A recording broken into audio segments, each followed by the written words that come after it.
Bom dia, pessoal.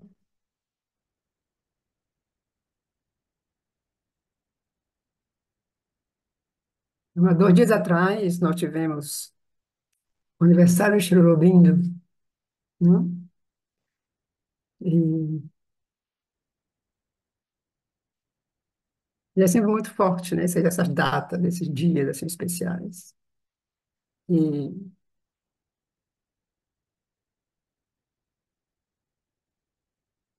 aqui, quando a gente vai no Jardim do Mato Mandira e fica em casa, ou pensa, né? Assim, Chirolobinho.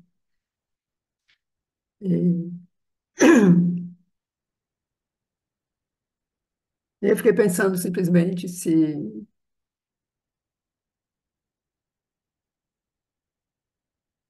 a gente pudesse fazer desse dia cada dia, né? Então, poder ter essa memória, poder ter essa atmosfera, criar essa atmosfera, manter essa atmosfera, essa memória, essa atmosfera, eu diria, essa memória interior, né, de Cherubim, e, e manter isso, né, cada dia, como se cada dia fosse um nascimento de Cherubim. Então, isso me ficou assim para compartilhar com vocês, só para fazer assim só para acenar um pouco, né, a importância desse dia, né, que foi há 2 dias atrás do aniversário de Cherubim. E, então, hoje nós temos um trecho de Saturno, sempre do Aventura da Consciência, e logo um poema de Cherubim.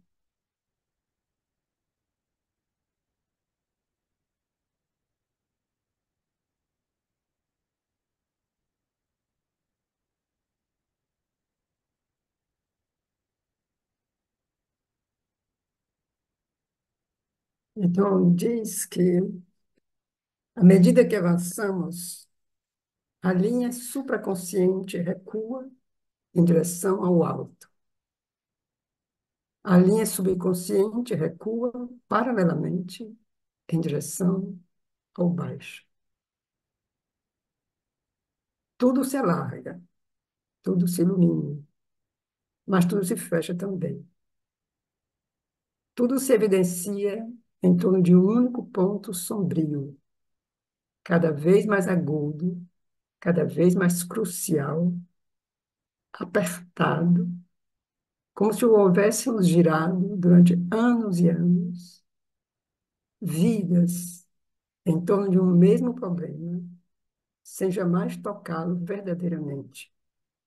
Então ele está lá, agarrado ao fundo do buraco e debatendo-se sob a luz.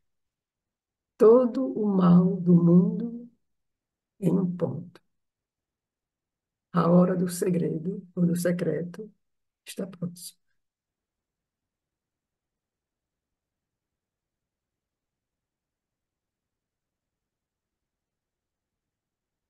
Então, essas expansões, né, do alto correspondem também a expansões embaixo.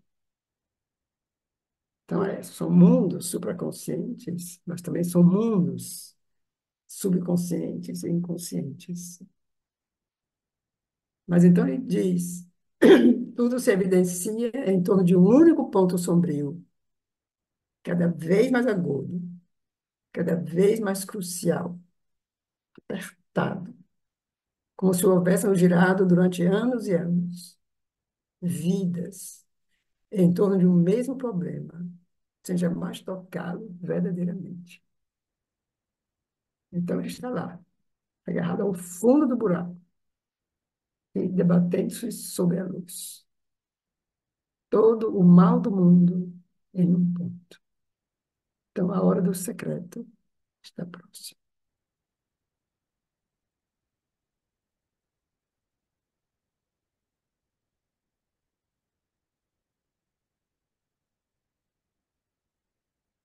Pois a lei da descida não é uma lei de ferro, nem de pecado, nem de queda. Assim como não é uma lei de arrependimento e de evasão celeste, mas uma lei de ouro, na verdade, uma premeditação insondável que nos puxa para baixo, ao mesmo tempo que para o alto, até o fundo do subconsciente e do inconsciente, até esse ponto central, esse nó de vida e de morte, de sombra e de luz, onde o secreto espera. Quanto mais nos aproximamos do cume, mais tocamos o fundo.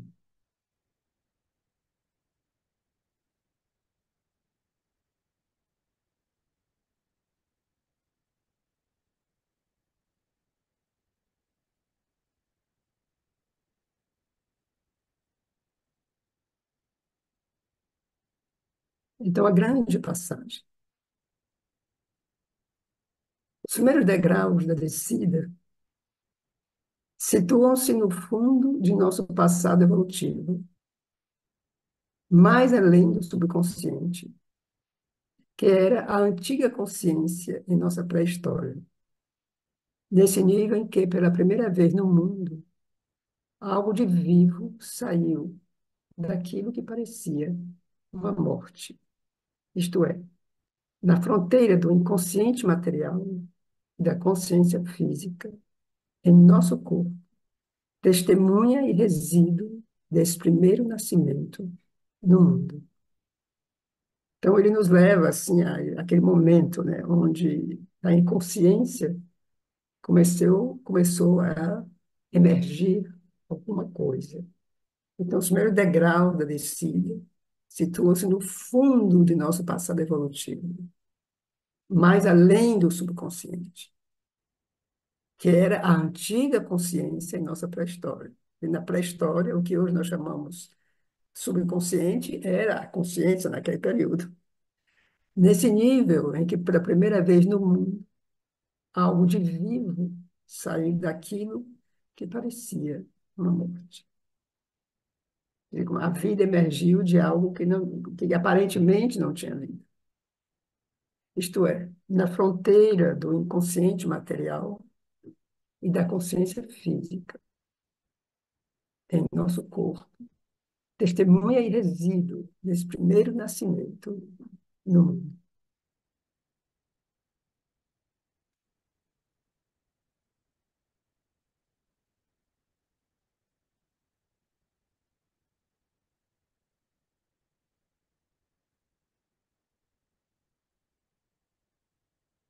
Os órgãos, as células do corpo, têm uma consciência própria, muito bem organizada e muito desperta, que sabe escolher, receber, rejeitar, e que podemos manipular no momento em que chegamos a um desenvolvimento iógico suficiente. Se se tratasse apenas de melhorar as condições da vida atual, a consciência iógica comum bastaria. Então, essa consciência iógica comum conseguiu prolongamento da vida, imunidade às doenças e mesmo juventude. Então, essas coisas estão em meio às aquisições frequentes da disciplina. Mas, como já dissemos, nós buscamos transformar a vida, não somente rebocar a fachada. Então, isso, nós já vemos isso na agenda da mãe, vários momentos de estar ouvindo, isso já foi falado, os órgãos, as células do corpo têm uma consciência própria. Então, isso hoje em dia, mesmo certos ramos da ciência, da medicina, já fala disso, né? Essa consciência especial, né? Essa presença especial nas células.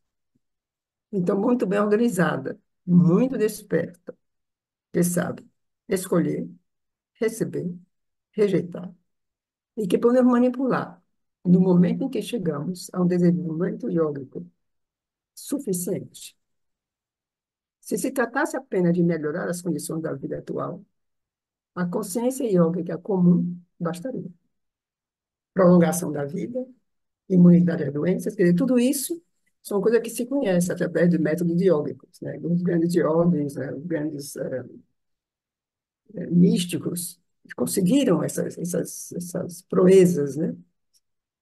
Essas CIDs, essas realizações, prolongação da vida, imunidade a doenças, e mesmo juventude, mesmo parecer mais jovem, mais dinâmico, vital, mais, que permanece mais tempo, né, na sua força. Então, essas coisas estão em meio às aquisições frequentes da disciplina iógica. Mas, como já dissemos, nós buscamos transformar a vida, não somente rebocar a fachada.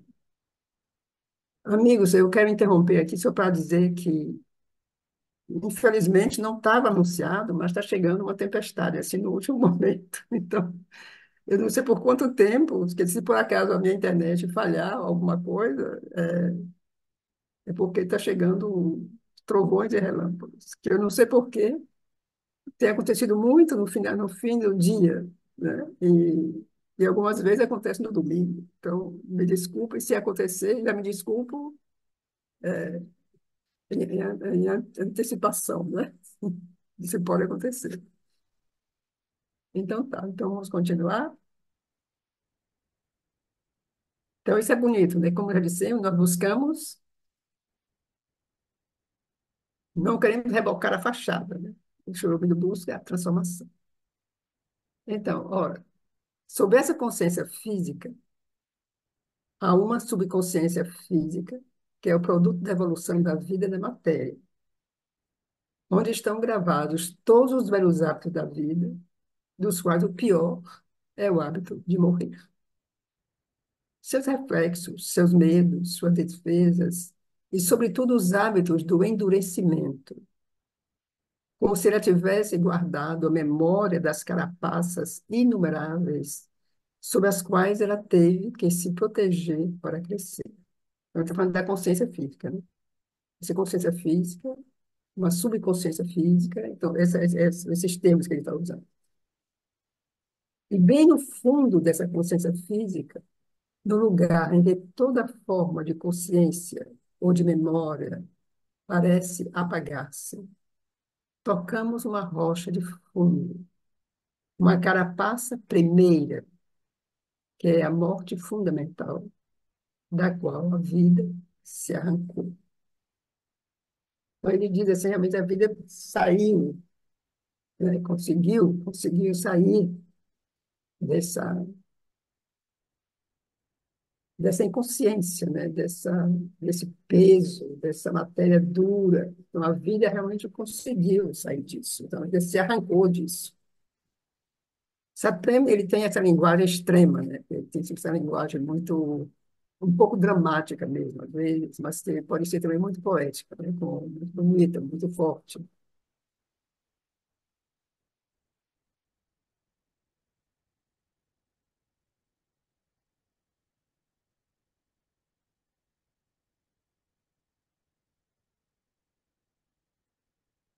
É algo de muito duro e de muito vasto. Tão vasto e tão duro que os rixos védicos diziam: a rocha infinita é um inconsciente, é um muro, ou talvez uma porta, é um fundo, ou uma crosta, talvez. E talvez não seja nem totalmente morto, nem totalmente inconsciente, pois não é algo de negativamente imóvel que encontramos, mas algo de positivamente negativo, se ousamos falar assim. Algo que recusa, que diz não à vida. Então, aqui tem uma linha de Sartre. Essa recusa obstinada nas profundezas da vida. Esse não ignorante na origem das coisas.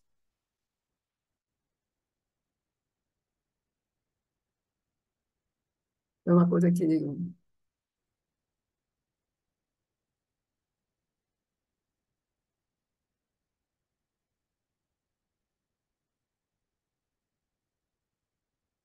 se o estímulo do fundo fosse um nada de existência, não haveria esperança. E, ademais, nada teria podido nascer do nada. Mas esse estímulo do fundo é alguma coisa. Se há um não, é porque há um sim dentro. Se há uma morte, há uma vida dentro. E, finalmente, se há um fim, há um começo do outro lado. Todos negativos são, necessariamente, a metade de um positivo. Todos os nossos fundos são a superfície de uma coisa outra. Então, se o estímulo fundo fosse um nada, não haveria esperança. E, ademais, nada teria podido nascer do nada. Né? Isso é uma verdade. Mas esse estímulo fundo é alguma coisa.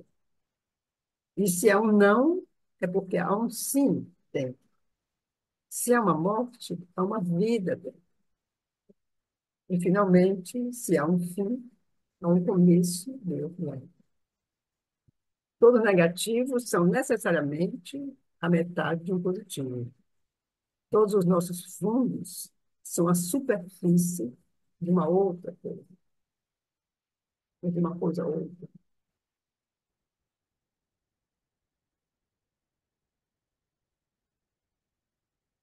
Está chovendo muito, eu vou ter que fechar a janela, só um segundo.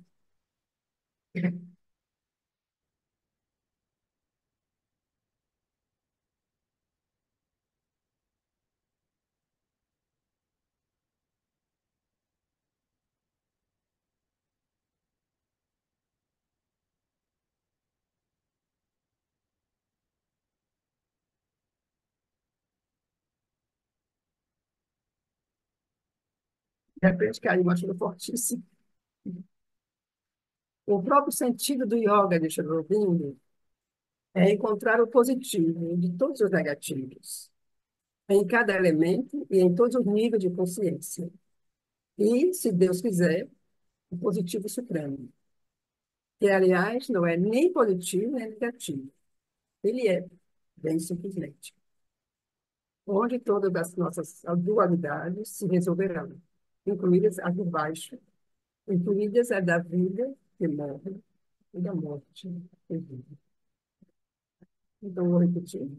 O próprio sentido do yoga de Sri Aurobindo é encontrar o positivo de todos os negativos. Isso a gente já viu, isso quando lê Sri Aurobindo, é sempre como ele transforma. Né? Mesmo quando ele faz todo um parágrafo mostrando essa negatividade, essa coisa das coisas, no final ele sempre transforma. Né? Ele sempre abre, né? A outra perspectiva. Então, em cada elemento, em todos os níveis de consciência, e se Deus quiser, o positivo supremo. E, aliás, não é nem positivo nem negativo. Ele é simplesmente. Onde todas as nossas dualidades se resolverão, incluídas as do baixo, incluídas as da vida que morre e da morte. Enfim.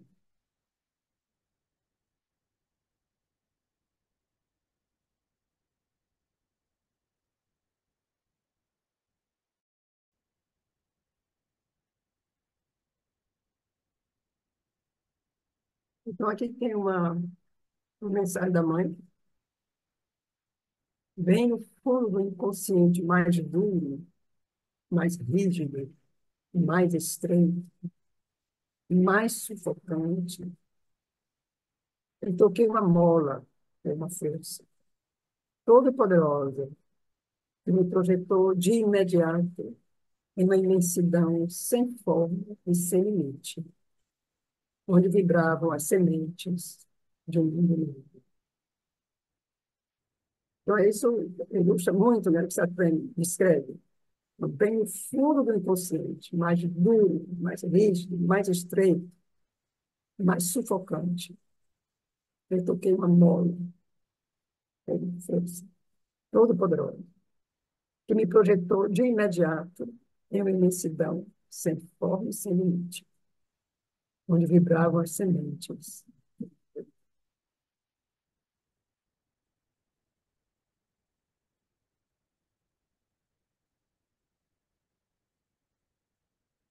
Aqui me vem, assim, me veio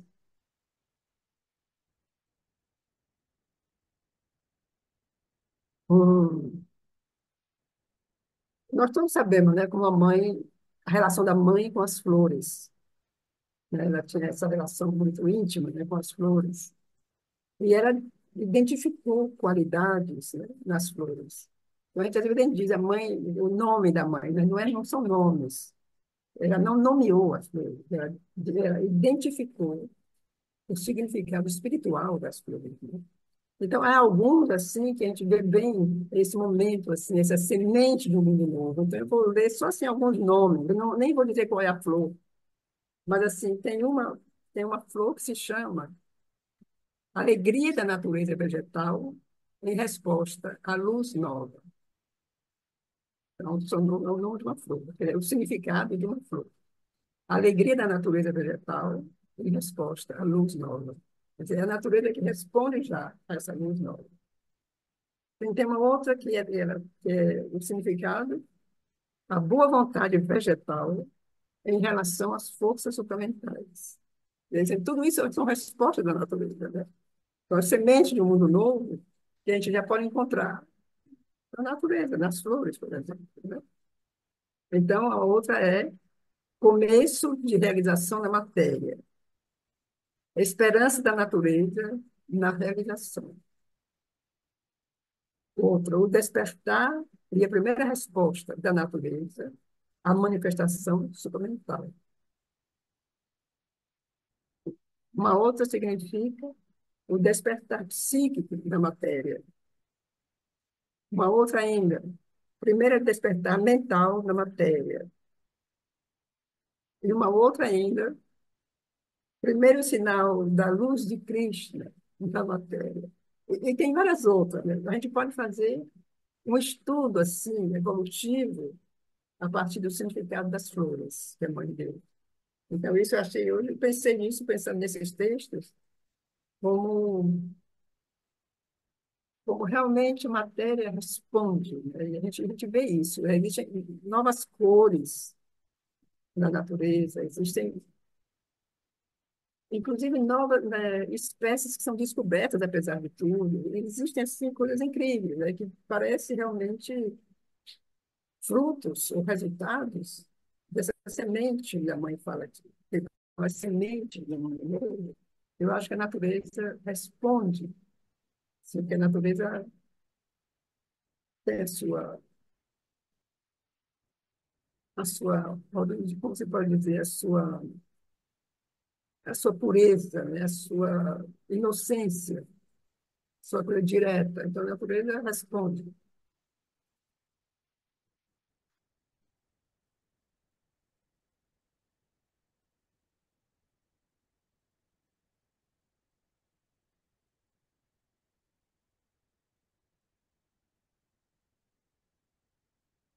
E aqui tem esse poema de Cherubim, Labor de um Deus, acho que nós já lemos aqui, talvez mesmo duas vezes, esse poema. Então, isso aqui é uma passagem também desse poema. Uma voz exclama: vá onde ninguém jamais foi. Cave mais profundo ainda, até alcançar a pedra de fundação sinistra e bater na porta sem chão. Isso é, faz parte do labor que o Cherubim fez. Vá onde ninguém jamais foi. Cave mais profundo ainda, até alcançar a pedra de fundação sinistra e bater na porta sem chave.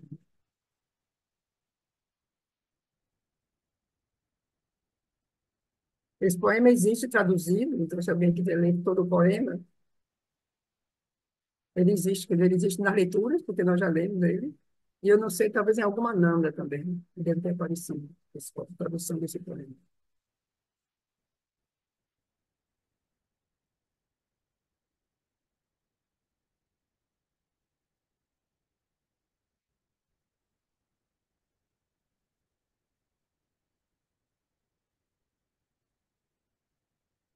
Então, aquele sabe, ele avança um pouco, né, para definir um pouco essa consciência instrumental, o que é que seria. Então, ele nos diz que é consciência mental. É bem difícil definir, em termos mentais, a consciência supramental, que é não mental, por definição, e escapa a todas as nossas leis e perspectivas tridimensionais. Talvez seja a palavra que nos engana. Não se trata de um filme da consciência humana, mas de outra consciência. Podemos tentar algumas aproximações e distinguir dois aspectos de consciência, de visão e de poder, mas logo caímos na armadilha mental, pois estes são dois aspectos indissolúveis. Então, vamos ler de novo isso. É bem difícil, você já sabe, definir em termos mentais a consciência instrumental, porque é não mental, por definição, e escapa a todas as nossas leis e perspectivas tridimensionais. Talvez seja a palavra que nos engana, né? Porque a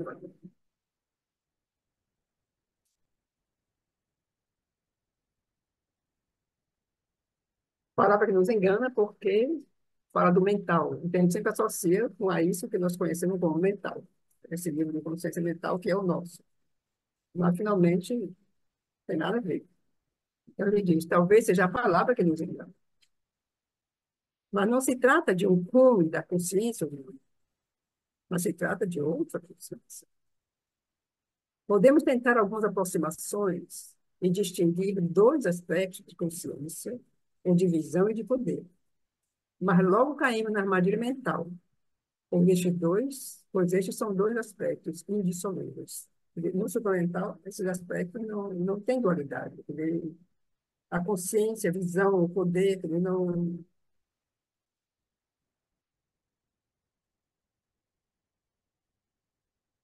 eles não são separados, eles são indissolúveis, eles são um. Quer dizer, um é uma coisa só. Mas isso realmente são esses aspectos assim,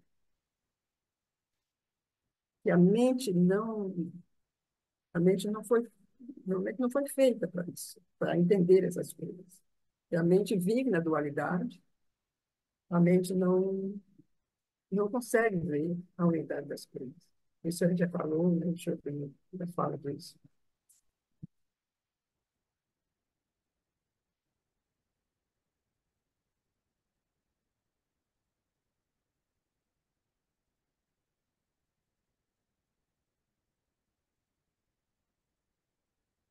Então, é uma consciência que pode, uma visão ativa.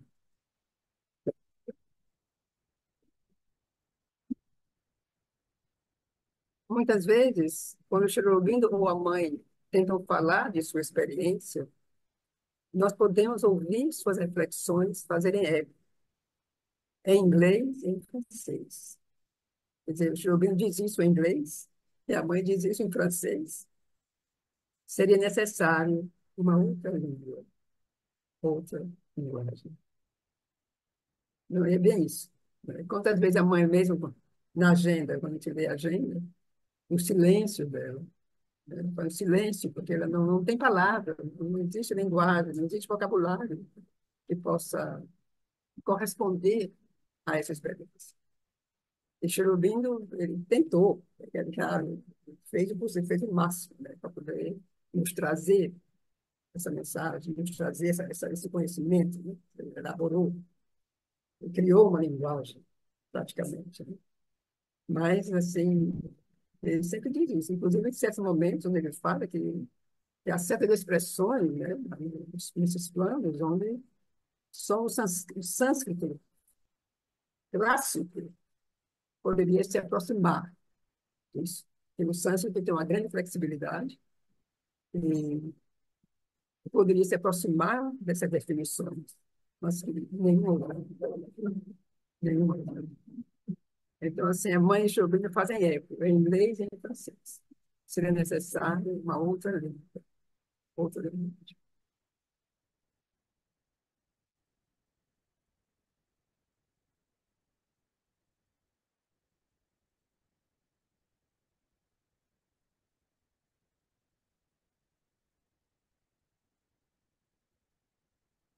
Nós acompanhamos Chirubim, que se chama Krishna.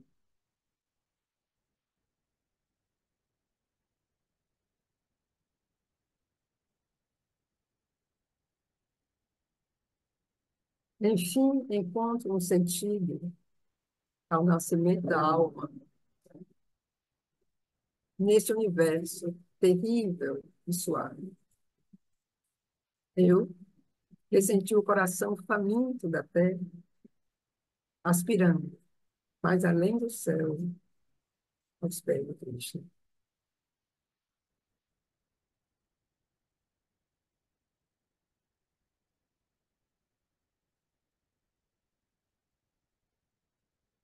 Eu vi a beleza de olhos imortais e ouvi a paixão da flauta do amante. E conheci a surpresa de um êxtase eterno e a tristeza em meu coração para sempre.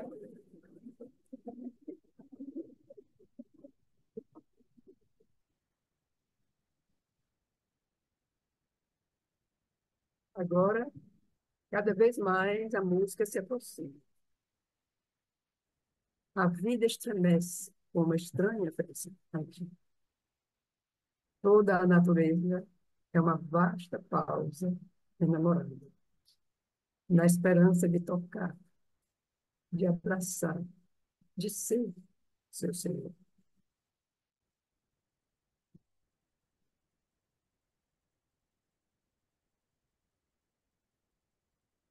Para esse único momento, as idades passadas se viveram. Agora, pulsa, vibra em mim, completo.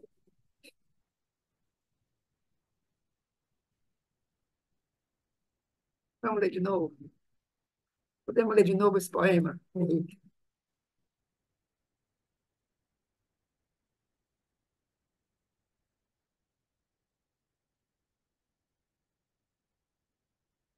Então, assim,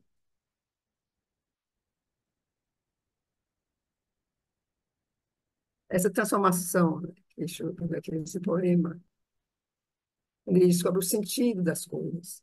Por que que a alma nasce? Quer dizer, a alma nasce para no final encontrar, para no final ouvir a música de Cristo. Então, enfim, encontra um sentido ao nascimento da alma, nesse universo terrível e suave. Eu, que senti o coração faminto da terra, aspirando mais além do céu, aos pés de Cristo. Então, o coração faminto da terra aspira aos pés de Cristo. É muito bonito essa linguagem, essa imagem. E aqui vamos lembrar que Cherubino, ele usa as imagens para ilustrar realidades sutis, né? Que eles são realidades sutis e ele encontra na poesia a linguagem justa, né? Para traduzir, para nos trazer, né? Essas experiências sutis. Então, ele diz isso aqui, para mim, é uma imagem assim, muito real, né? O coração faminto da Terra. Ele é a Terra como uma entidade viva. Ele não é um planeta qualquer, né? Essa entidade viva aqui da Terra, o elemento nessa Terra, né? Ele aspira mais além do céu, aos pés de Cristo.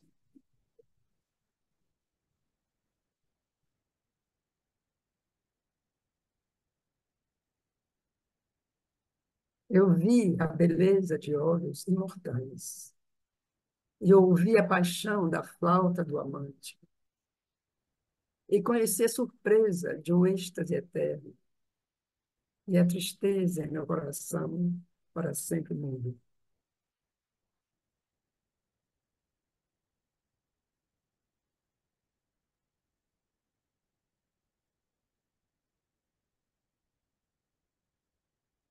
Agora, cada vez mais, a música se aproxima. A vida estremece com uma estranha felicidade. Toda a natureza é uma vasta pausa enamorada, na esperança de tocar, de abraçar, de ser seu Senhor. A gente pode, a imagem, a gente pode até imaginar, pode até ver, né? Essa imagem, né? Quer dizer, a natureza é uma pausa à espera, né? Uma pausa enamorada, na esperança de tocar, de abraçar, de ser seu Senhor, de se tornar Cristo, finalmente.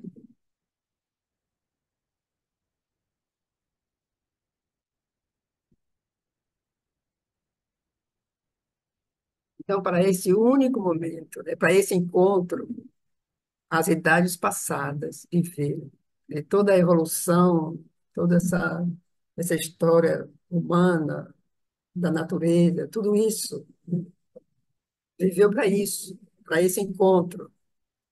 Então, o mundo agora pulsa, vibra em mim completo.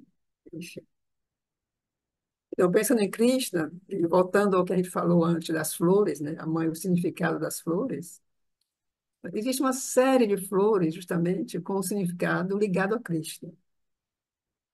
A alegria de Krishna na matéria, a Ananda de Krishna, e muitas, muitas, muitas ligadas a Krishna, de Krishna na matéria.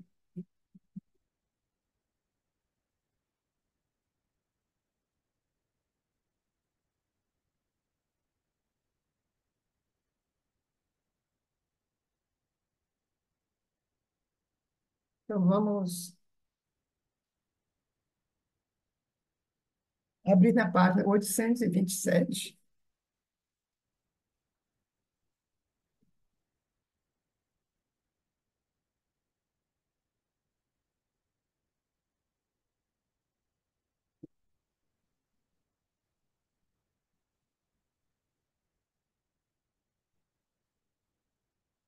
Vamos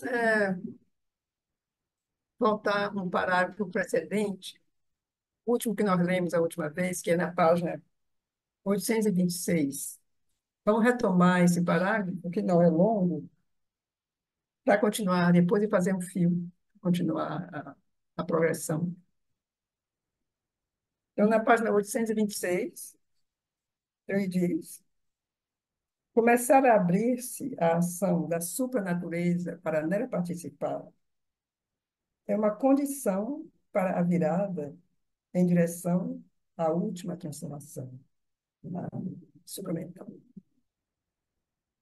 Pois essa transformação é a conclusão da passagem que conduz da harmonia obscura de um automatismo cego, ponto de partida da natureza, à espontaneidade luminosa e autêntica, ao movimento infalível da verdade autoexistente do espírito.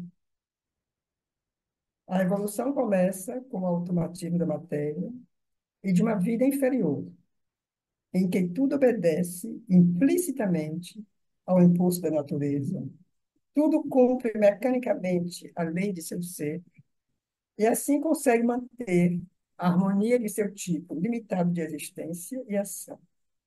A evolução prossegue e passa pela confusão fecunda da mente e da vida, de uma, desculpem, da mente e da vida de uma humanidade conduzida por essa natureza inferior, mas que luta para escapar às suas limitações, para dominá-la, dirigi-la e utilizá-la. Em seguida, emerge em uma harmonia maior e espontânea e em uma ação que se cumpre automaticamente, porque é fundamentada na verdade espiritual das coisas. Nesse estado superior, a consciência verá essa verdade e seguirá a linha de suas energias com conhecimento pleno, uma participação efetiva e mestria dos instrumentos, um completo deleite na ação e na existência. Ela fluirá a felicidade de uma perfeição luminosa na unidade com tudo, em lugar de sofrer a submissão cega do indivíduo ao universal, A cada momento, a ação do universal no indivíduo e do indivíduo no universal será iluminada e governada pela autoridade da supernatureza transcendente. Nós falamos a última vez, né, nesse parágrafo, dessa evolução, dessa harmonia original desse desdobramento, né? Que ele diz aqui, dessa felicidade, de uma perfeição luminosa, quer dizer, é como ele já foi descrevendo nesse capítulo, né? Saindo, ele vai, nesses parágrafos, né, a impressão que a gente tem é que Shirogane,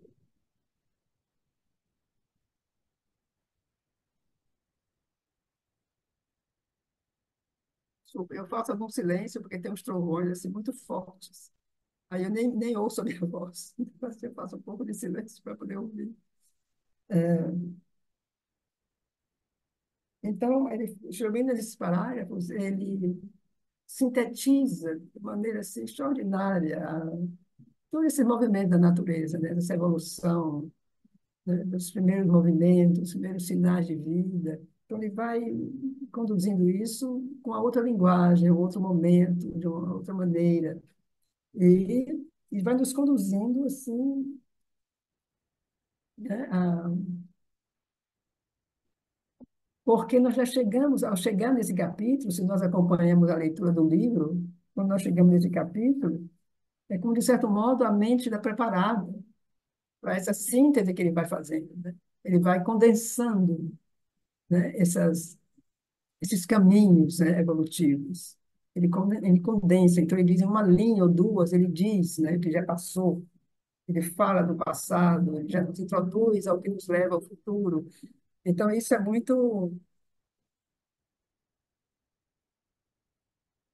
bom poder ver isso, né? Por isso que eu insisto assim muito de que cada um tente ler e entrar nessa linguagem, tentar descobrir,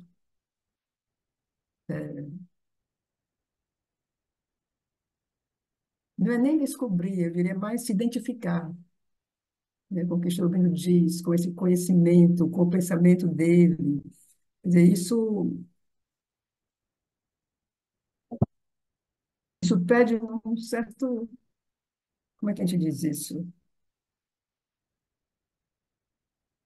Assumir uma certa, tomar uma decisão, eu diria. Assim, tomar uma decisão de estudar Chernobyl, de entrar nisso, de poder entender mais, de poder absorver mais.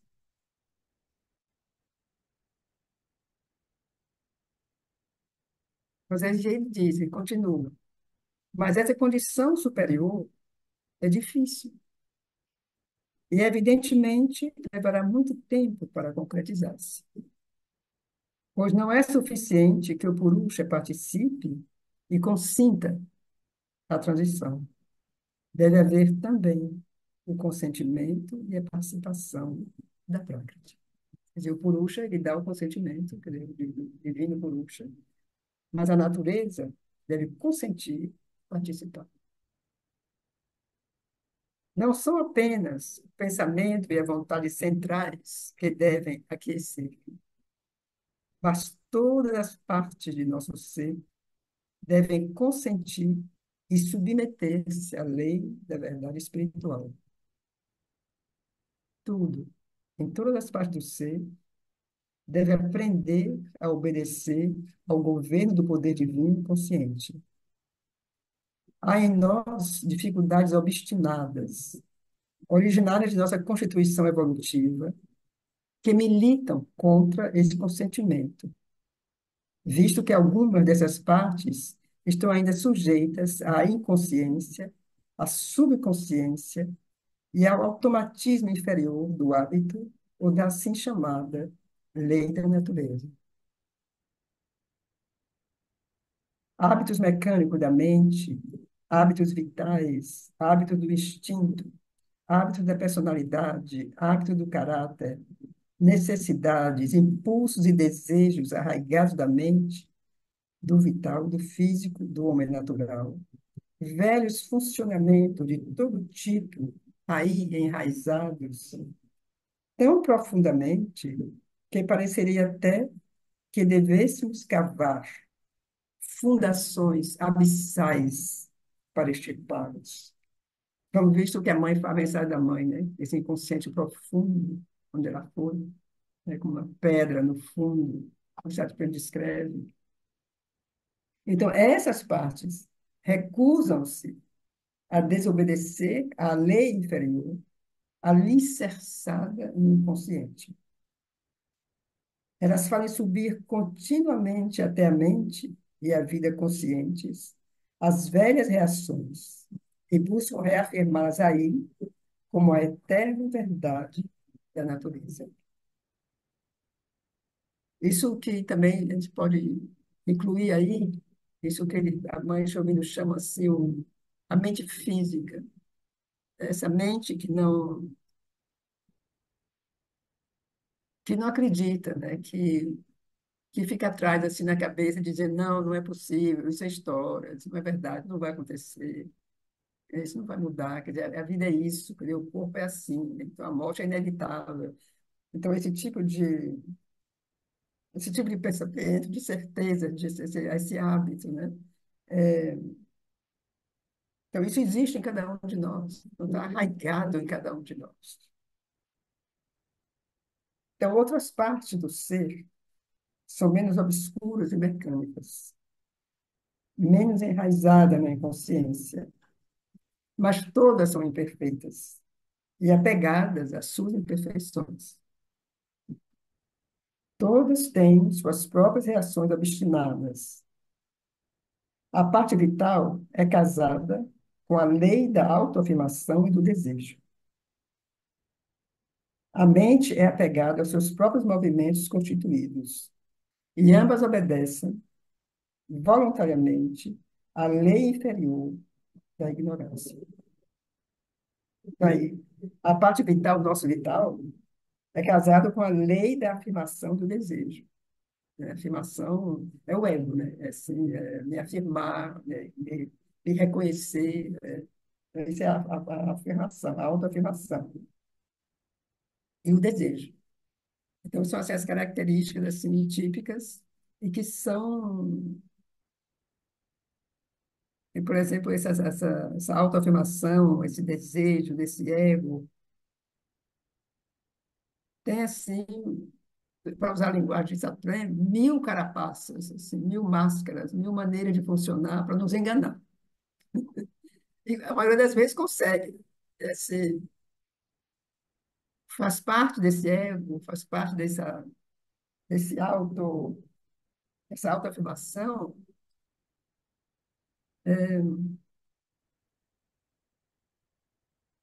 se reconhecer, né, como se dar importância, então, se ouvir, né, se justificar. Então, existe um mecanismo mental que é essa justificação quase imediata. Você faz uma coisa assim, digamos, um erro, digamos, assim, um erro, para um exemplo. E imediatamente existe um mecanismo que justifica, que tenta justificar isso, né? Que cria uma razão para justificar isso. Então, são hábitos, são coisas assim que estão assim, enraizadas na natureza humana. E não é vocês, não sou eu, é uma coisa humana, né? Assim, esses hábitos, essas coisas incrustadas, né? E quando chega na matéria, no físico, é assim, ainda mais pesado, assim, mais essa impressão de realidade, que o físico nos dá a impressão de realidade, porque o físico é real. Então, assim, uma dor é real. Então, a gente pode lutar contra isso, né? Mas são essa coisa arraigada no físico que é, exige, assim, um trabalho enorme, né?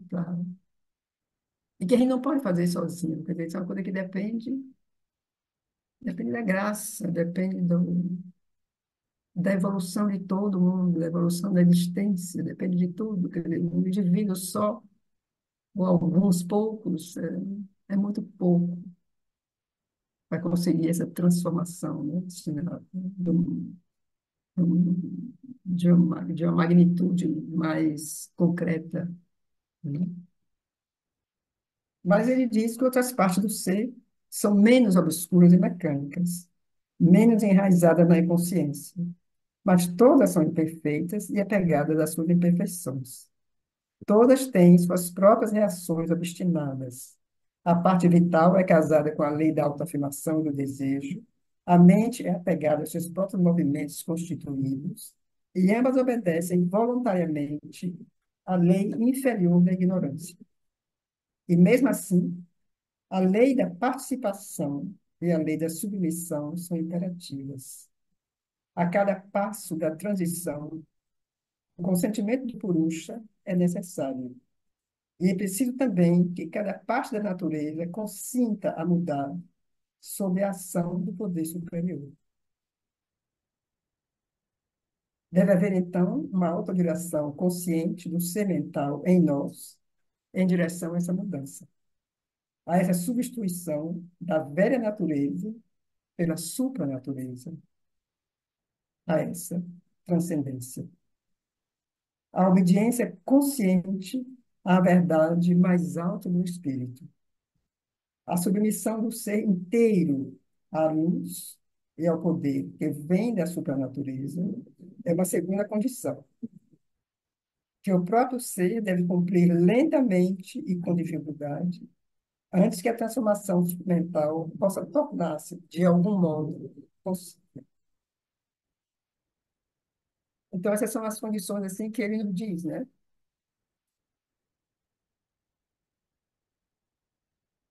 Deve haver uma intervenção do alto, deve haver uma intervenção do alto. E deve haver uma entrega, uma submissão total, total, da consciência inferior à superior. Então, esses são os dois elementos que são basilares, né, para essa ascensão.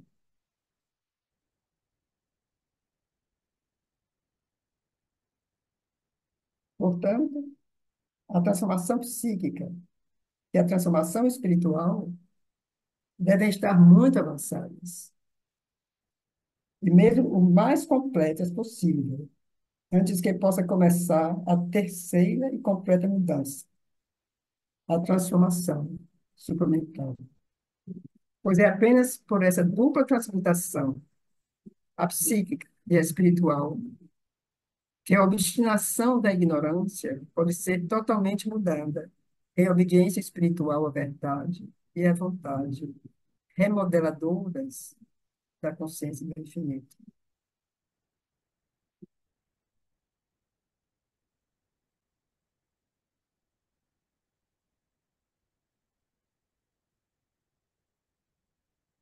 Em geral, deve-se atravessar um período longo e difícil de esforço constante, ação enérgica, austeridade da vontade pessoal, o que se chama no yoga tapasya, que é a disciplina, que entra também a disciplina, antes de alcançar o estágio mais decisivo, em que uma consagração de todo o ser ao ser supremo e à natureza suprema pode se tornar total e absoluto.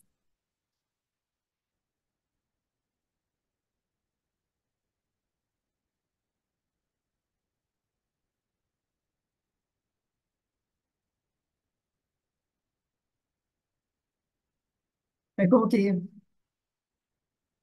cada, cada frase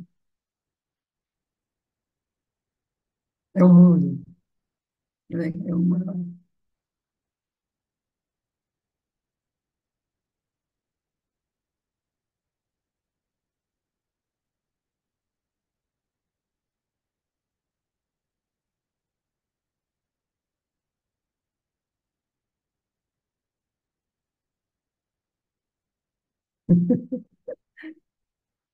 Então, ele diz ainda, deve haver um período preliminar de busca e esforço, com uma oferenda central, o dom de si, do coração, da alma e da mente ao mais alto. E mais tarde, um estágio intermediário de confiança total e consciente em seu poder maior, ajudando o empenho pessoal. Essa confiança integral deve, por sua vez, transformar-se em um abandono de si, último e completo, em cada parte, cada movimento, a ação da verdade mais alta em nossa natureza. Eu lembro assim, a experiência da mãe, ela conta isso, quando ela dedicou um período, ela vivia ainda na França, era jovem, muito jovem, e, e ela dedicou um período, não sei se um ano, ela dedicou um período da sua vida à descoberta do ser psíquico nela. Então, ela vivia concentrada só nisso. Então, ela até conta, assim, ela saía na rua, né, em Paris, um dia ela estava tão concentrada que como que quase que o ônibus pega ela, né, um daqueles ônibus da época, né? E, mas ela conta, ela fala disso, ela descreve em detalhes, eu não lembro bem, mas é essa coisa que ele diz aqui, né?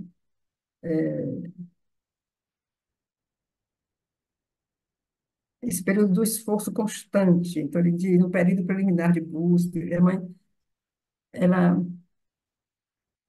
bom, ela nasceu assim, né? Quer dizer, a gente não, ela nasceu, mas é como se é um farol na nossa vida, é uma luz, né, na nossa, em frente a nós, né? Como, mas ela fez isso, ela conta, ela passou, não sei se um ano, assim, mas um bom período onde ela se dedicou unicamente, quer dizer, toda a concentração dela, o poder interior, a mente, tudo concentrado nisso. Né? Essa identificação com o ser psíquico. Então, é como assim, sobretudo na vida hoje, né, que nós já falamos várias vezes, a vida de hoje, que nos leva para fora, que tudo é feito para que a gente não entre, né, em nós mesmos. Então, é como se esse esforço é quase duplo, é assim, ainda maior, porque essa concentração interior, quer dizer, trazer essa, concentrar essa energia, trazer isso para dentro, focalizar, é uma tarefa de gigante, né, no nosso mundo. Uma tarefa, assim, enorme. Mas, ao mesmo tempo, ele diz,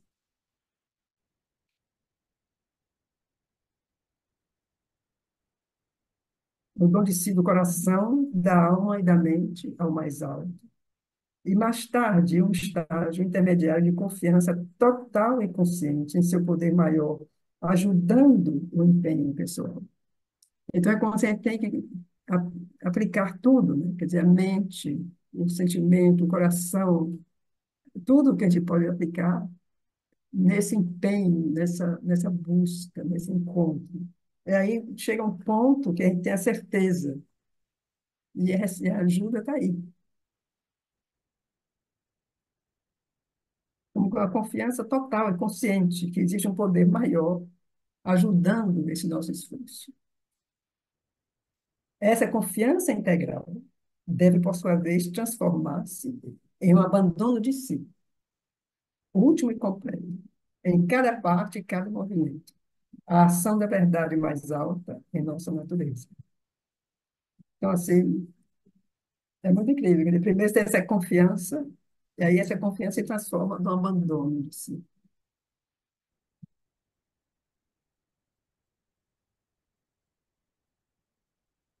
Então, se a gente me vem muito assim, a mãe também, de novo, né? Assim, as pré-meditações. Se a gente lê as pré-meditações, essa essa humildade, assim, né? É como ela se entrega, né? Com essa confiança. E,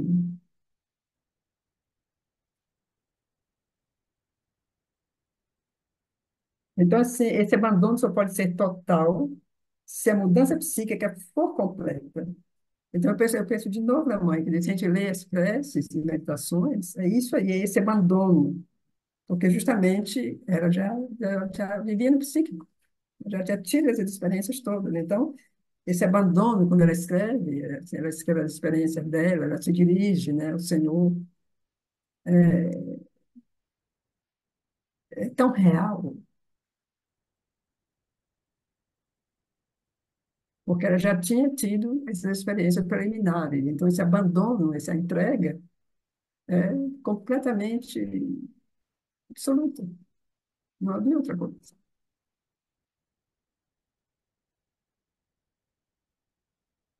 É isso aí, esse abandono que a gente vê, né, nas meditações, essa entrega, só pode ser total se a mudança psíquica for completa ou se a transformação espiritual alcançar um estado de realização muito avançado.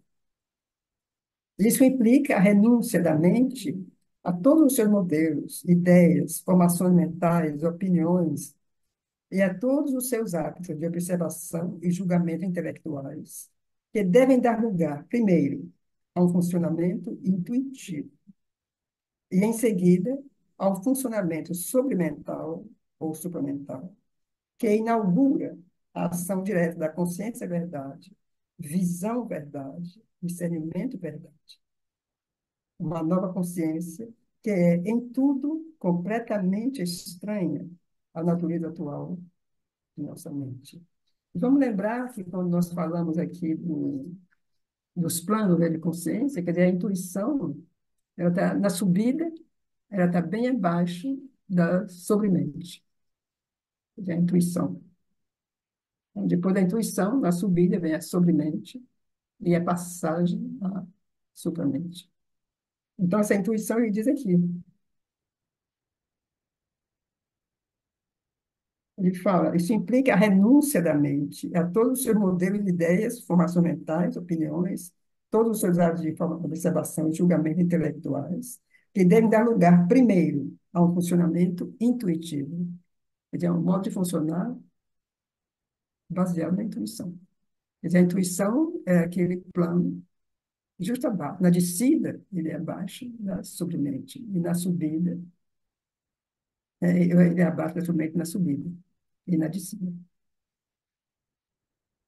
Então, esse funcionamento intuitivo, em seguida, há um funcionamento sobremental. Ele, depois do intuitivo, começa esse funcionamento sobremental ou supramental, que pode ser já os primeiros momentos, né, as primeiras luzes, né, do instrumental, que inaugura a ação direta da consciência verdade, visão verdade, discernimento verdade. Então, essas coisas que a gente escreve assim com o hífen, dizendo consciência verdade, visão verdade, discernimento verdade, é, é para eliminar a dualidade. Quer dizer, a consciência verdade é uma coisa só. E isso só acontece na supramente. A visão verdade, o discernimento verdade, quer dizer, isso, essa unidade, assim, uma coisa só, só acontece na supramente, no nível suplementar. Então, uma nova consciência, que é em tudo completamente estranha à natureza atual de nossa mente.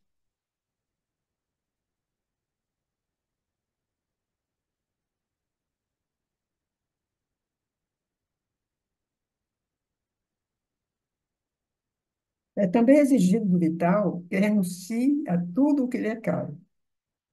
Desejos, emoções, sentimentos, impulsos, sensações rotineiras, mecanismos potentes de ação e reação, que devem ser substituídos por uma força luminosa, sem desejos, livre, e que, no entanto, se autodetermina automaticamente.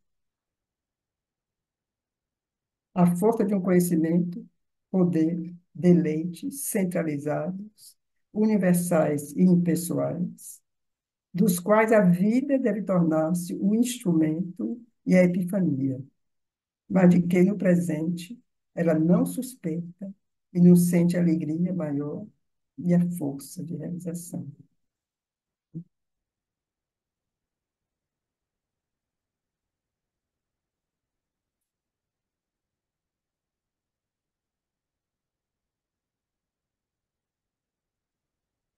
Então, tudo que nos é caro, desejos, emoções, sentimentos, impulsos, sensações rotineiras, mecanismos potentes de ação e reação, tudo isso que a gente vive cada dia, cada momento da nossa vida, nós, né, faz parte da nossa vida, a gente nem vê mais. Mas tudo isso deve ser substituído por uma força luminosa, sem desejos, livre, e que, no entanto, se autodetermina automaticamente. A força de um conhecimento, poder, deleites centralizados, universais e impessoais. Quer dizer, centralizado, mas ao mesmo tempo é universal, impessoal.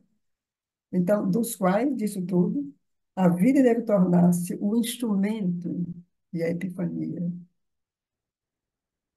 Mas de que no presente, a vida, né, ela não suspeita e não sente a alegria maior e a força de realização. Então, isso, bom, esses últimos capítulos vão nos levando, né, a essa vida divina, que é o último capítulo depois. E, e é para nos pôr, eu ousaria dizer, nos pôr em contato no sentido de que a gente pode ficar lendo sobre isso, tentando, assim, pôr isso, né, na nossa cabecinha, no nosso ser, tentando, assim, de uma maneira tateante, de uma maneira tão insegura, tão imperfeita, tentando abrir, eu não diria entender, porque a mente não consegue, mas tentando abrir o ser a esse conhecimento, é, é voltar a ser criança, né? É como que redescobrir a criança verdadeira, né, na gente, que não sabe caminhar, não sabe falar, tem que aprender tudo. E então é como se é isso. Então a gente lê assim e, e se pergunta, né, como é que faz? Então, é voltar a ser criança, descobrir tudo, reinventar, olhar em si mesmo.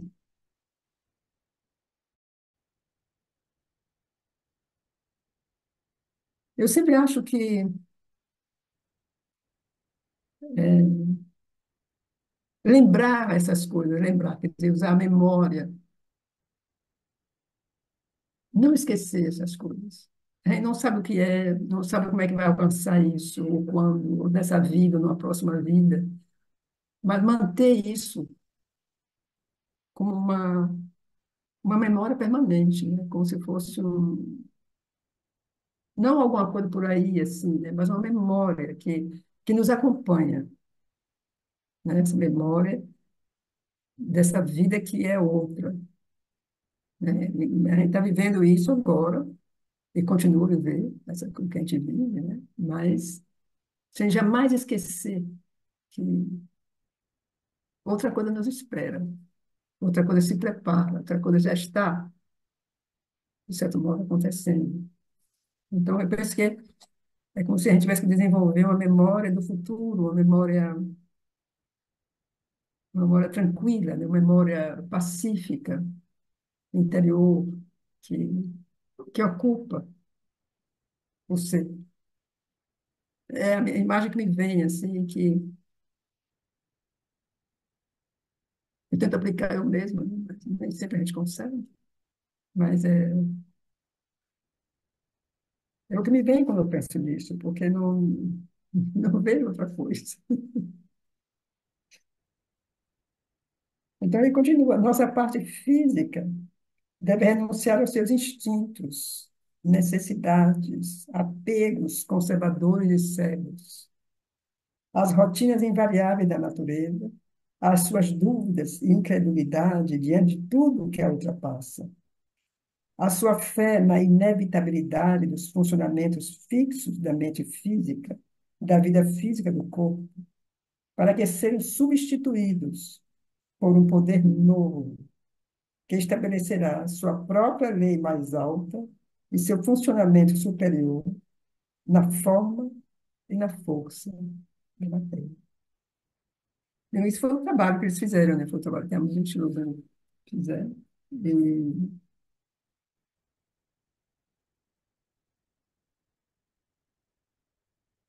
E a mãe, que a mãe descreve muito, né, na agenda, esse trabalho no corpo físico, os desafios, assim, o sofrimento mesmo, de obstáculos, né, a negação, né? Quer dizer, primeiro, com esse trabalho de transformar esse não, que Schopenhauer descreve, sabe, esse não profundo, como fazer isso, começar a aderir a outra coisa, a uma luz, né? Isso é, a mãe, ela descreve muito na agenda, né, esse processo. E, e como esse processo, no caso dela, como ela descreve, como é, não é glorioso, não é visível, não, não toca clarim para se anunciar, né? É realmente um trabalho infinitesimal, um trabalho assim.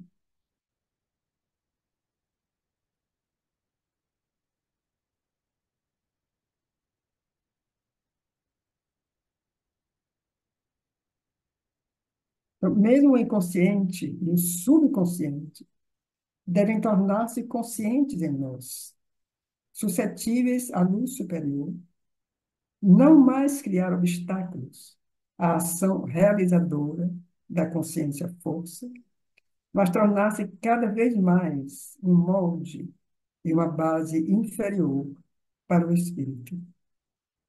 Essas coisas não poderão ser feitas enquanto a mente, a vida e a consciência física forem os poderes diretores do ser ou exercerem alguma forma de dominação.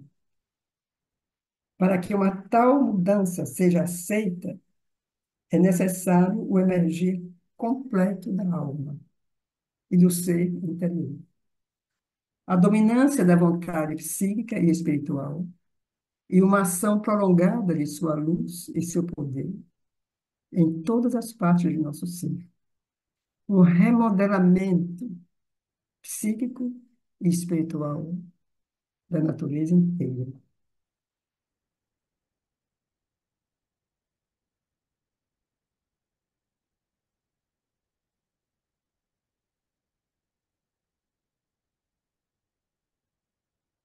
Outra condição necessária à mudança supramental é unificar todo o ser pela total extinção do muro que separa a natureza interior da natureza exterior. Deslocar a posição da consciência e do seu centro, do self exterior, ao self interior. Apoiar-se firmemente nessa nova base e deixar agir como uma coisa habitual esse self interior, sua vontade e sua visão, ao mesmo tempo que a nossa individualidade se abre à consciência cósmica. A gente vai ler de novo, essa passagem é belíssima, é muito bonita, é muito... Então, uma outra condição necessária, mudança supramental, é unificar todo o ser, pela total extinção do muro que separa a natureza interior da natureza exterior. Ele fala de um muro, né? Não é nem uma parede, é um muro.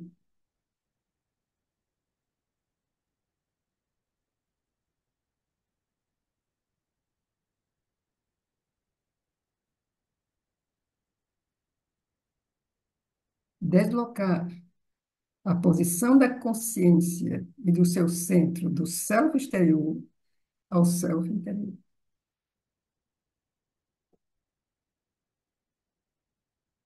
É como se a gente tem um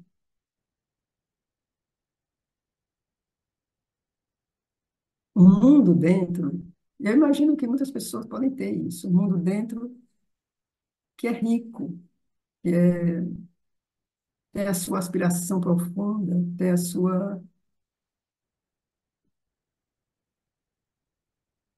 ligação, é um mundo dentro. Mas é como que a natureza exterior, quer dizer, o centro da ação está no exterior. Então, a gente está sendo voltado para o exterior e toda a nossa ação é a partir daquele centro exterior. E a nossa ação não é a partir do centro. É muito difícil, muito raro, assim, a pessoa que realmente conduz a sua vida a partir do ser interior. Nós estamos sempre condicionados a mil coisas que nos levam sempre a agir a partir do ser exterior.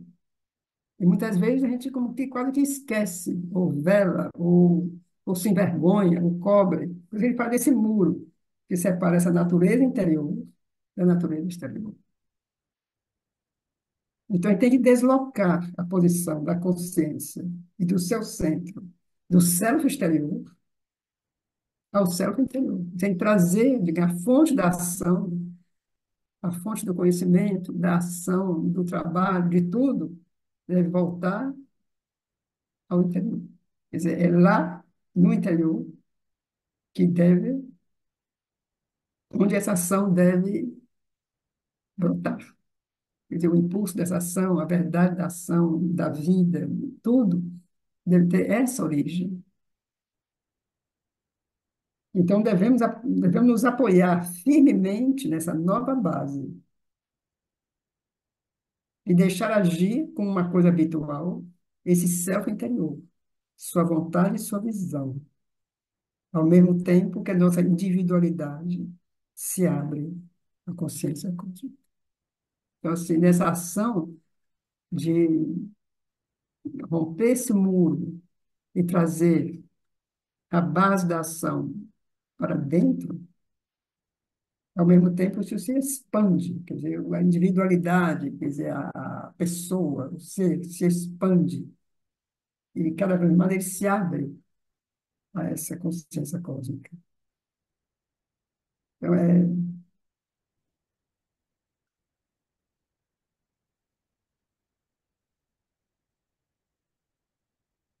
seria quimérico esperar que a suprema consciência verdade possa estabelecer-se na formulação estreita de nossa mente, coração e vida de superfície, mesmo que estejam voltados para a espiritualidade. Todos os centros interiores devem romper-se como em uma explosão e projetar na ação suas capacidades liberadas. A entidade psíquica deve ser desvelada e governada. Se essa primeira mudança, que estabelece o ser em uma consciência interior e mais ampla, uma consciência iógica, em lugar de uma consciência comum, se isso não for feito, se essa não for feita, essa primeira mudança, a transmutação mais vasta será impossível.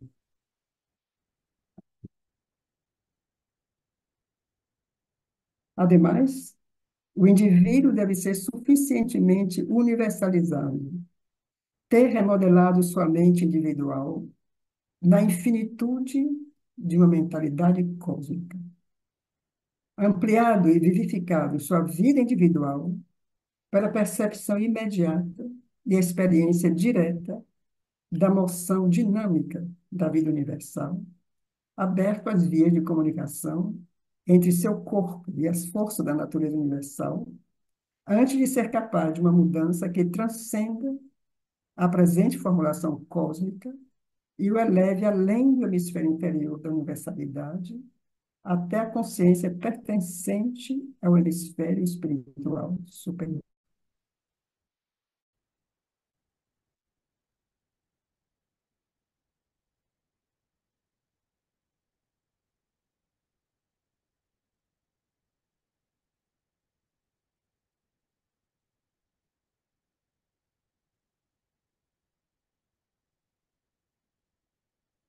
Aí me vem esse, a gente vai ver isso nos capítulos que vão vir depois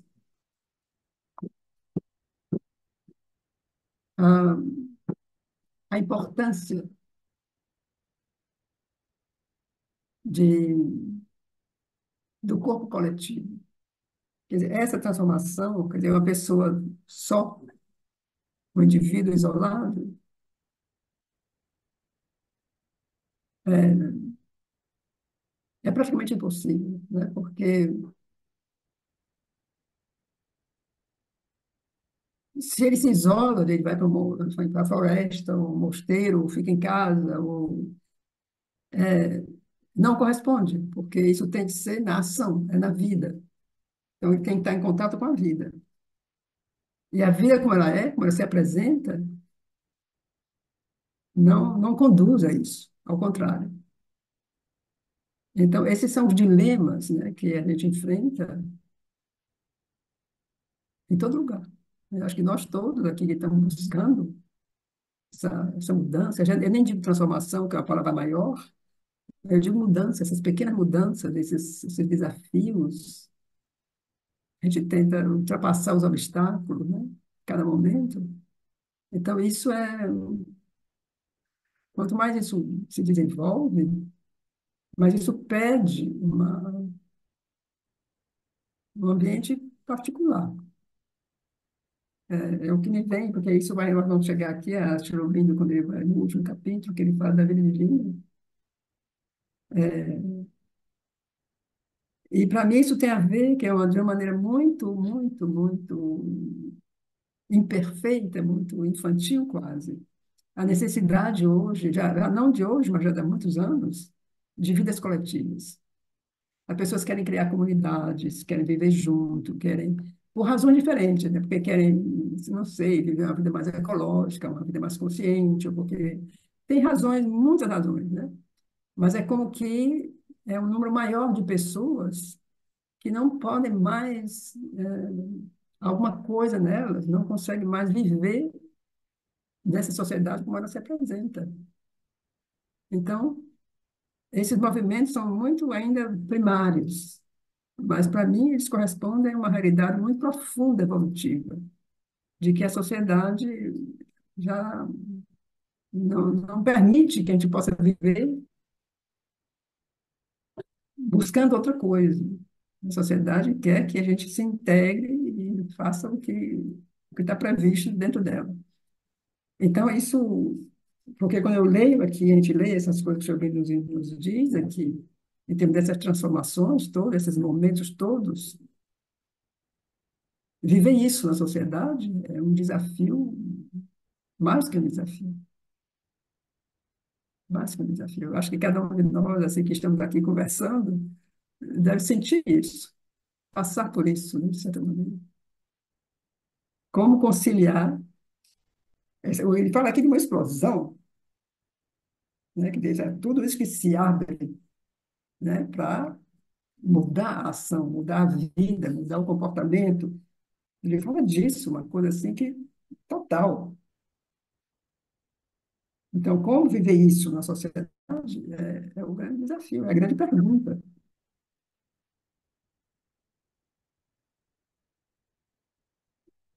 Eu acredito que cada um de nós busca uma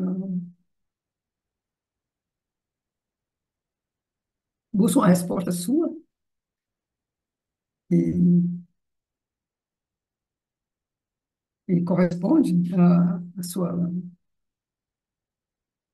sua posição, mas é interessante porque Se a gente pensa no ser completo, o que quer dizer, né, o ser completo?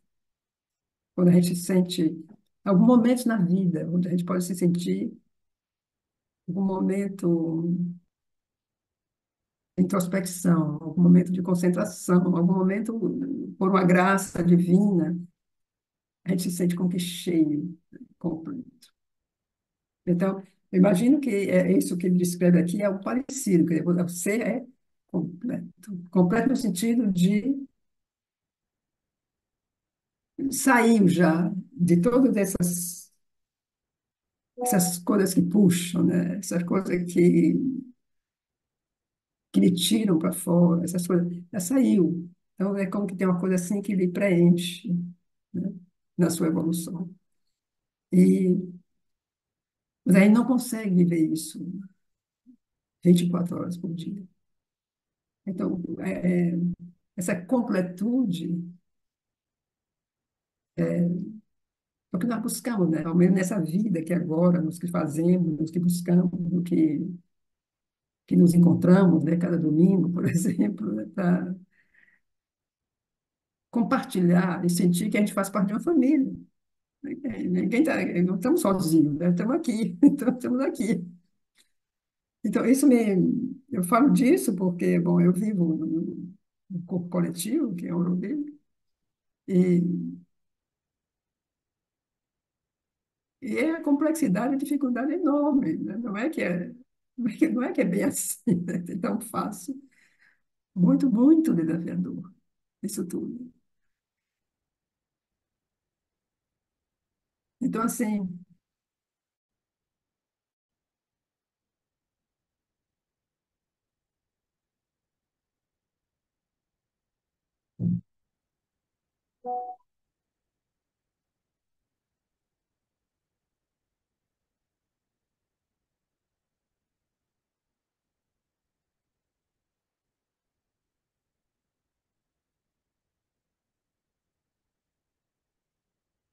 fica o pensamento, não tem resposta, realmente não tem.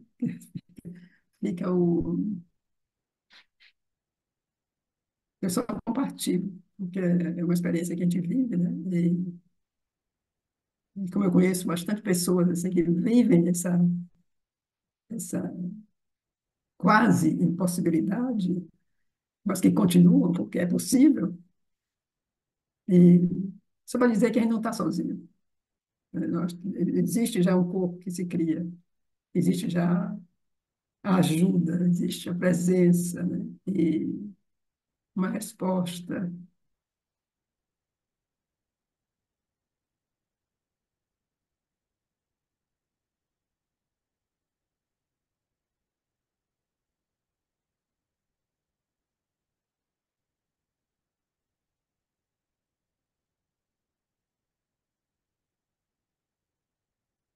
Vamos continuar um pouco mais. Então, ademais, o indivíduo deve ser suficientemente universalizado, ter remodelado sua mente individual na infinitude de uma mentalidade cósmica, ampliado e vivificado em sua vida individual pela percepção imediata e a experiência direta da noção dinâmica da vida universal, aberto às vias de comunicação entre seu corpo e as forças da natureza universal, antes de ser capaz de uma mudança que transcenda a presença e formulação cósmica e o eleve além do hemisfério inferior da universalidade até a consciência pertencente ao hemisfério espiritual superior. Além disso, ele deveria já ter percebido aquilo que agora lhe é supraconsciente.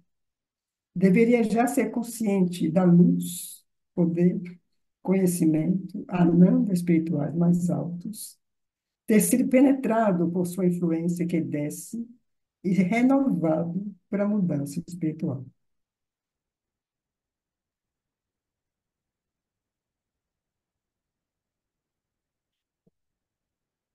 Pode ser que ele diz, né? Ele já deve ter percebido. Então, qual é o plano de consciência que pode nos permitir perceber alguma coisa? Então, imagina que esses planos mais altos, né, como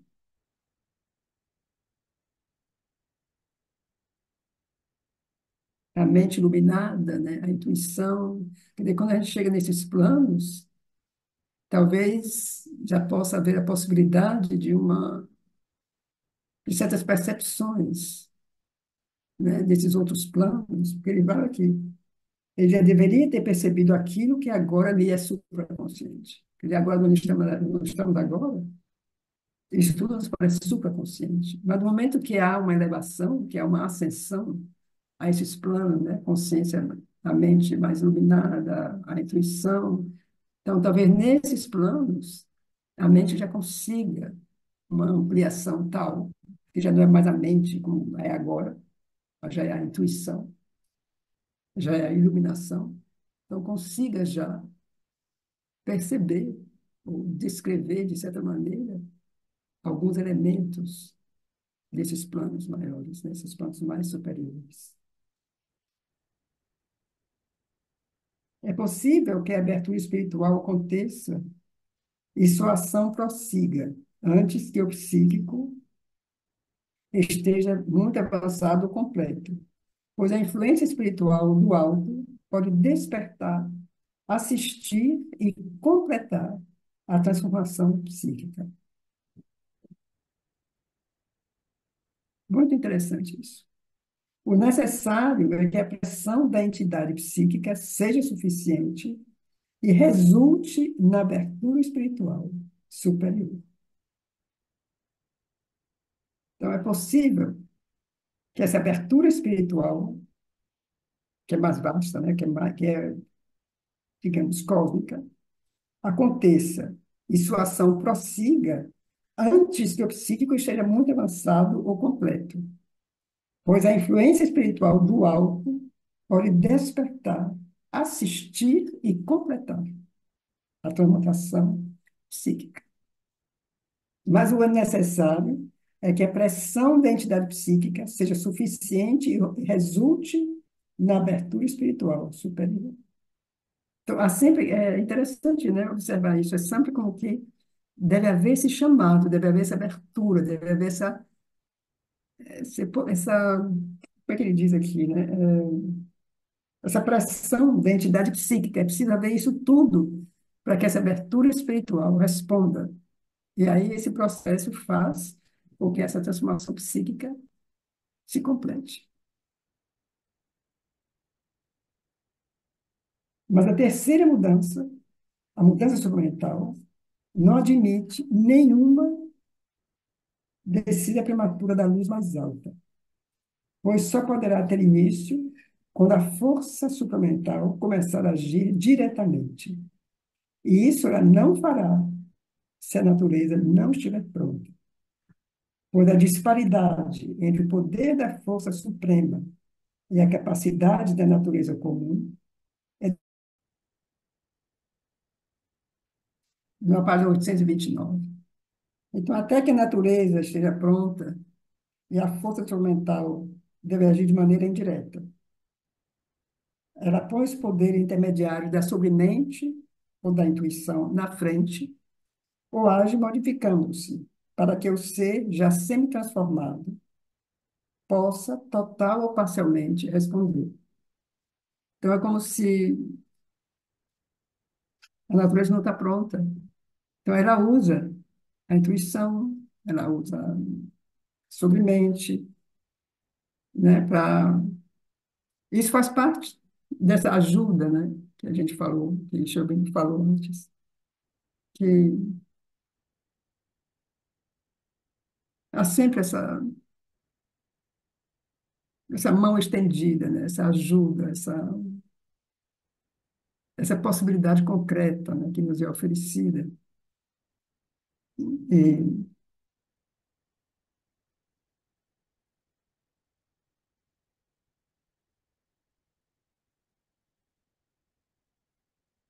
mas é muito claro, quer dizer,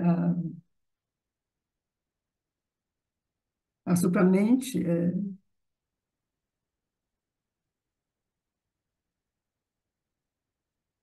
é outra coisa. Ela, ela age de outra maneira. E necessita um espaço, uma existência completamente transformada, né, para que ela possa realmente.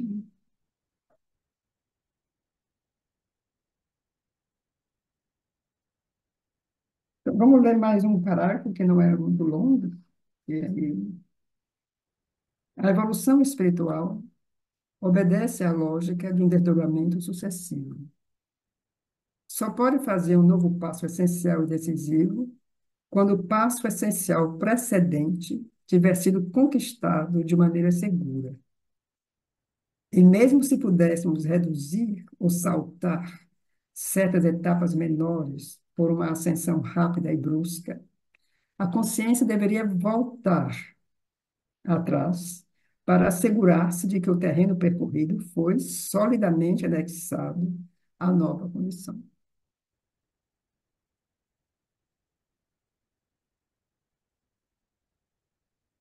É verdade que a conquista do espírito supõe a execução em uma vida, ou em algumas poucas vidas, de um processo que, no curso comum da natureza, pediria um modo de proceder lento e incerto, que levaria séculos, ou mesmo milênios. Mas tudo depende da rapidez com que as etapas são atravessadas. Uma rapidez maior e mais concentrada não elimina as próprias etapas ou a necessidade de ultrapassá-las sucessivamente. A rapidez maior só é possível com a participação consciente do ser interior e se o poder da natureza, da supranatureza, já estiver em ação na natureza inferior, semi-transformada. Pois assim, em lugar de passos incertos na noite da inconsciência e ignorância, seriam passos dados em uma luz maior e com poder maior de conhecimento. O primeiro movimento material obscuro da força evolutiva é marcado por um desenvolvimento gradual que dura éons. O movimento da vida segue uma progressão lenta, mas mesmo assim seu passo é mais rápido. Então, vamos observar isso. O primeiro movimento material obscuro, ele dura éons. O movimento da vida segue uma progressão lenta, quer dizer, a vida, quando a vida se manifesta, então acontece uma progressão lenta, mas seu passo é mais rápido. Então, esse movimento é concentrado em alguns milênios, não são mais éons, são milênios. Então, a mente pode comprimir ainda mais a disponibilidade vagarosa do tempo e dar longos passos em alguns séculos. Mas quando o espírito consciente intervém, o ritmo da evolução atinge um grau supremo de concentração e acelera-se. Então, isso me vem à memória em uma das conversas de Cherubino com o discípulo. Isso foi nos anos 30. O discípulo pergunta a Cherubino, ele diz que o discípulo, ele sentia que o tempo passava mais rápido. O tempo, como se, aí para o Cherubino, é verdade mesmo? Eu sinto isso, como se o tempo passa mais rápido. E Cherubino, então, dá a ele essa resposta. Então, ele diz, sim, é verdade, o tempo passa mais rápido, porque ele, então, explica. Então, o primeiro movimento era material. Então, isso dura milhões de anos. Então, quando a vida entra, ele se torna mais rápido. O que era milhão de anos se torna milhares de anos. Então, quando a mente começa, ele se comprime ainda mais. Então, ele dá longos passos em alguns séculos. Mas quando o espírito consciente intervém, o ritmo da evolução atinge um grau supremo de concentração e acelera-se. Então, ele dá, de maneira diferente, mas ele diz isso ao discípulo. Nós estamos já numa época espiritual. Então, por isso, o tempo vai mais rápido. E isso é uma coisa que nós sentimos, quer dizer, todo mundo sente isso. Quer dizer, o tempo passa rapidíssimo, os dias são curtos, assim, a ciência mesmo está falando disso, o processo da Terra, o processo de, como é que a gente chama isso, de rotação da Terra se acelera. Há coisas que são tangíveis cada vez mais. Então, isso aqui é muito claro, né? Ainda assim, essa rapidez da trajetória evolutiva, que permite queimar as etapas, só poderá produzir-se quando o poder do espírito consciente preparar o terreno e a força suplementar começar a exercer sua influência direta. Na verdade, todas as transformações da natureza revestem a aparência de um milagre, mas é um milagre com método. As passadas mais largas da natureza apoiam-se em um terreno seguro. Seus pulos mais rápidos partem de uma base que dá segurança e certeza aos saltos evolutivos. Toda a sabedoria secreta governa tudo nela, mesmo os passos e processos que parecem mais inexplicáveis.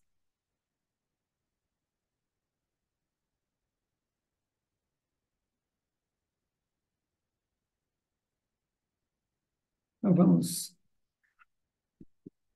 parar aqui. Não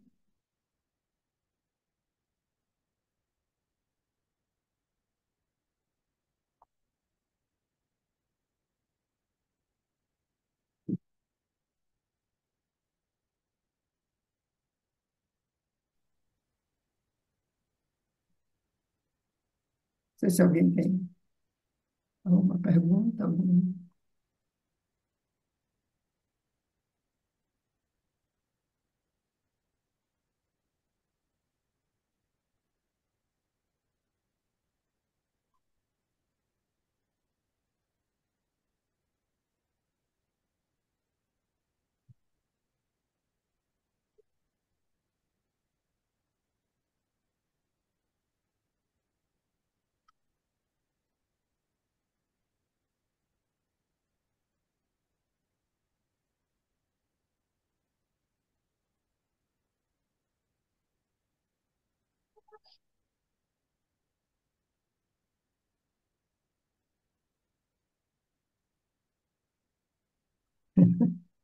Tenho a impressão que nós outros fizemos uma viagem longa,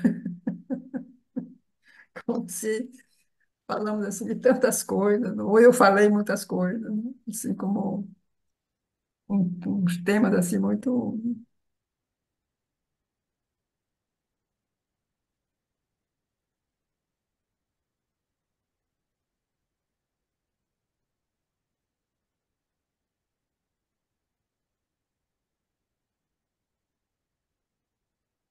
Foi uma bela viagem. Foi uma viagem, né? Mas é muito complexo, né? É muito difícil falar dessas coisas. Assim, muito, quer dizer, falar, né? Alguém tem que falar, tem que aplicar a mente, e a mente. Então é sempre tudo muito reduzido, muito pobre, assim como.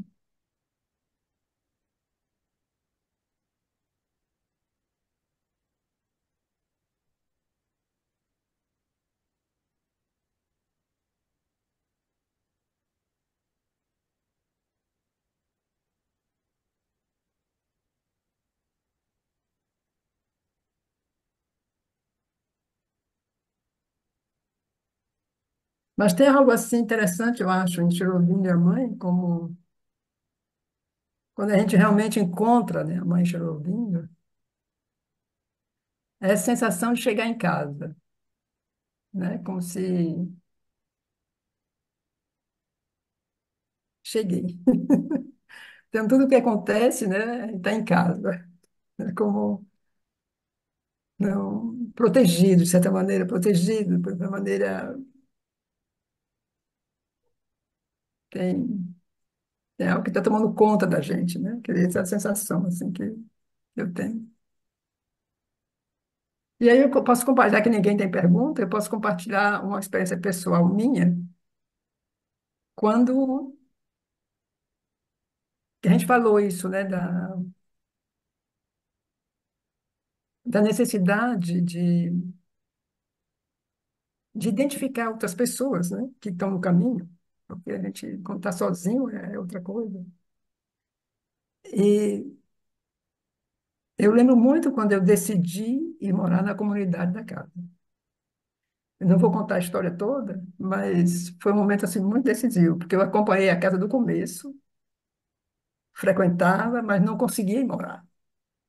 E Rolf me perguntou várias vezes, né? Você está pronto? Aí eu, não, Rolf, não estou pronto, espera um pouco. Então, assim, foi um processo. E eu estava longe, eu estava em Fortaleza, fazendo um trabalho e tal. E tive isso, né? Eu escapo os detalhes, mas um momento assim, eu volto para casa. Então, telefonei a Rolf e disse, Rolf, estou chegando. Então, e eu cheguei assim, eu acho que num domingo à tarde, e, e minha chegada na comunidade da casa, aí eu não tinha nada, eu dei tudo que eu tinha, assim, tudo que, assim, eu cheguei com uma mochila, assim, não tinha nada, assim, eu tinha ganho esse dinheiro que eu trabalhei lá, então eu dei tudo e cheguei. E assim, esses primeiros meses na Casa Cherubim, para mim na comunidade, não sei, eu não me lembro mais quantos meses, mas vários meses, eu nunca me senti tão bem, tão completa, tão inteira, nunca. Mesmo em Auroville, que Auroville é um campo de batalha, então nem aqui eu nunca senti isso. E E essa, para mim, foi essa experiência, assim, de chegar em casa. Quer dizer, foi chegar a Chernobyl, né? Quer dizer, foi reconhecer realmente, que eu sempre, assim, tinha meia Chernobyl já, né? Sempre. Mas chegar, assim, entrar na casa de Chernobyl, para mim foi isso. Foi chegar em casa. E, e esse bem-estar, essa completude, eu nunca mais senti isso. É claro, houve uma evolução, outras coisas aconteceram, claro. Mas, quer dizer, aquela pessoa que eu era, passou a ser outra coisa. E, e isso, assim, graças muito a isso que eu digo, né? Que para mim encontrar Chernobyl é eu chegar em casa.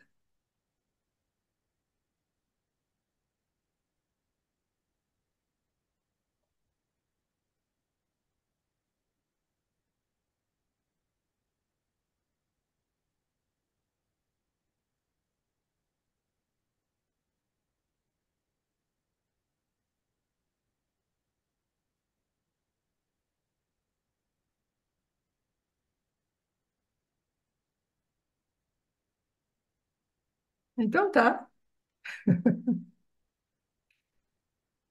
Mais ou menos daqui a um mês eu estou por aí, viu?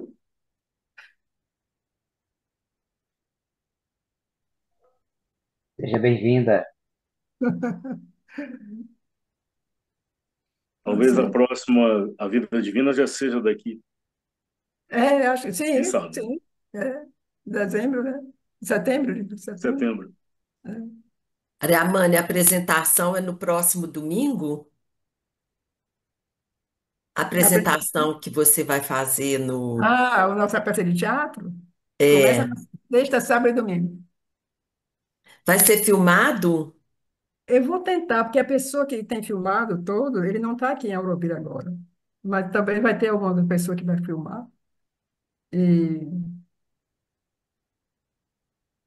então vamos ver. É aquela história, vocês fizeram, né, nos encontros, né, Lenora? Assim, Ascensão à Verdade. Fizemos no encontro passado. Hum. Foi muito, muito bom, muito Então, rica a é isso que eu experiência. estou fazendo. É.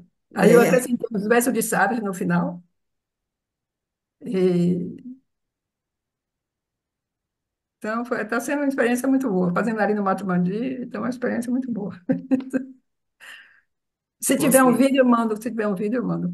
Ah, com certeza. O link. Foto, vídeo, mas O que for, estaremos é o que for. sintonizados. O horário aí vai ser à noite, né? É esse horário, quer dizer, agora que não, agora são 7h30. Ah, Aqui são 8h30, às 7 da noite aqui. aham. E aqui seria na parte da manhã. São Aí oito horas? seria isso, de manhã. Tá. Aham. Sexta, sábado Estaremos, e domingo. estaremos sintonizados. Sim, esperemos. 8 Com o horas, Aurélio, né? cal- O Aurélio participando calculando, com o som, O calculando Aurélio, seria 4 da claro. manhã. nove Hum? da manhã? 4 da manhã. Quatro da É, É, manhã. 20 horas lá, né? Ah, 7 horas. Não, não, é mas o contrário, né? É o Aqui são, contrário. não, aqui são 19 horas. Aqui é o Aí, contrário, tem que diminuir. É. Tá certo. Aí são 11 da manhã, né? É, tá bom. Um, um erro de cálculo. Ô, Ariamane, e Aurélio está confirmado que vem ao Brasil também? Está se falando disso, a possibilidade, aquela pessoa que tem esse lugar lá em Curitiba. Então, tem muitas possibilidades que ele vá, começo de Aham, novembro, a Curitiba. aham. Mas você não sabe se ele vem a BH, não, né? Mas não, ele não decide, né? Eu não sei quanto Não. tempo ele vai ficar, ele não falou muito disso ainda. Aham, aham, Mas para ir, ele tem que ser convidado. Então, eu não sei. aham, aham. Ele Ok. não decide, porque ele vai para o Brasil, ele adora viajar, ele adora fazer o trabalho dele, mas ele precisa ser convidado. Tá. Ah, eu conversei com o Paulo ontem, porque você estando aqui, a expectativa é de que você venha para o encontro em Belo Horizonte, né? Claro. E aí a gente vê para articular alguma coisa na universidade, tem que começar a ser visto agora. Já você sabe quando é o encontro, Lenora? Já marcamos. Qual é a data, Ricardo? Olha, nós fizemos uma pré-reserva para dia 18, de 18 a 22. Mas depois nós estivemos conversando aqui, avaliando a possibilidade de adiar alguns dias, porque 18 é quarta-feira de cinzas. É ainda muito em cima do carnaval. Então nós Isso é começamos a fevereiro, Ricardo? fevereiro, sim, Fevereiro, né? fevereiro isso. Mas de qualquer maneira vai ser em fevereiro. Se não for nesses dias, alguns dias depois. Mas nós ainda vamos de qualquer maneira, a expectativa, ou nós vamos de qualquer forma tentar incluir o dia 21, seja como abertura, seja como for, o dia 21 de fevereiro incluído na programação. Mas é isso a gente confirma brevemente, né? Hum, vai ser muito Bom, bom. Então tá. Então, bom dia para todos, um bom domingo.